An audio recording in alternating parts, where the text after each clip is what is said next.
Let's talk more and bring in ABC News national security and defense analyst Mick Mulroy. So, Mick, what kind of challenge does the use of these kamikaze drones supplied to Russia by Iran pose to Ukraine at this point?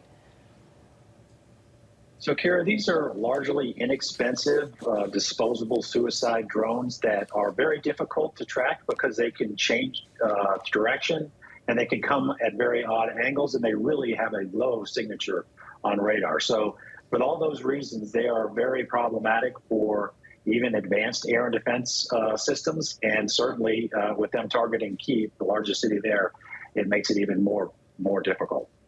So the White House is now responding to Russia's latest attacks. Just moments ago, Press Secretary Karine Jean-Pierre had this to say at the White House. We have talked about Russia's escalation and have been very clear about what is going to continue to happen. The most recent escalation, the United States strongly condemns Russia's missile strikes today, which continue to demonstrate Putin's brutality. So she also noted that the U.S. announced an additional $725 million in a security package for Ukraine. At what point does this stop? Is the U.S. going to have to keep putting these types of money into the country to help put an end to this? Unfortunately so. I mean, we're partnered with Ukraine, and it is up to Russia to stop this conflict. Until that happens, I believe the U.S. support can and will and should be there for the Ukrainians. We need to develop an integrated air and missile defense system that allows them to take all these systems they're getting from multiple NATO partners and link them together as one system. And I think that is what we really need to focus on now, because the only thing left that Russia has is these terrorist attacks against civilians. So Ukraine also has drones. We've talked about this, supplied by the U.S. How do those compare to the drones from Iran? So we have multiple different drones that we provided to them. The one that's most similar, I'd say, would be the Switchblades, the 300 and the 600.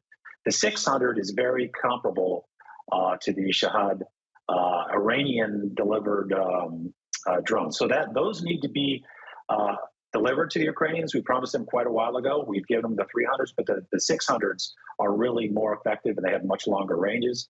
That and an anti-drone capability, because there are drones that can actually take drones out of the sky by blowing up essentially next to those drones. So those type of things also need to be included in the next package. And of course, Iran has denied supplying the drones to Russia. So let's just talk about the role here that Iran plays in this. And is there anything the U.S. can do to rein Iran in when it comes to this conflict? I mean, we saw what happened in Iraq, Iran supplying weapons to Iraq throughout that entire war. Absolutely true. So Iran's under a lot of sanctions as it is right now because of the maximum pressure campaign after we left the nuclear agreement. But there's more sanctions that can be happening. And I think the EU is talking about that right now. There needs to be consequences for them giving these type of weapon systems to Russia, who is unlawfully and unprovoked invaded another country. So that's one part. I don't know if it'll work, but they're certainly under a lot of pressure back home, in Iran, that is. And this could just further isolate them from the international community and potentially cause their problems back home to be exaggerated. So hopefully we can get Iran to stop this type of support. And officials still urging the demilitarization of Ukraine's Zaporizhzhia nuclear plant after it was disconnected from the power grid due to recent Russian shelling. What do you think? Is this a smart decision? So it is very important that the backup power supply is never cut off, because that could create a meltdown, that could create essentially radiation spillover across Ukraine, Europe, and even Russia.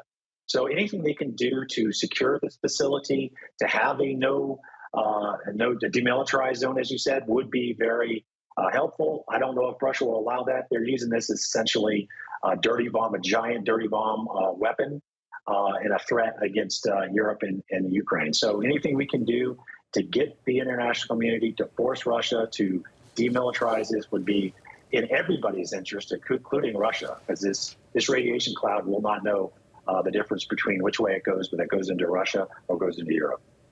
All right, let's talk about these training drills now as it's tied to nukes.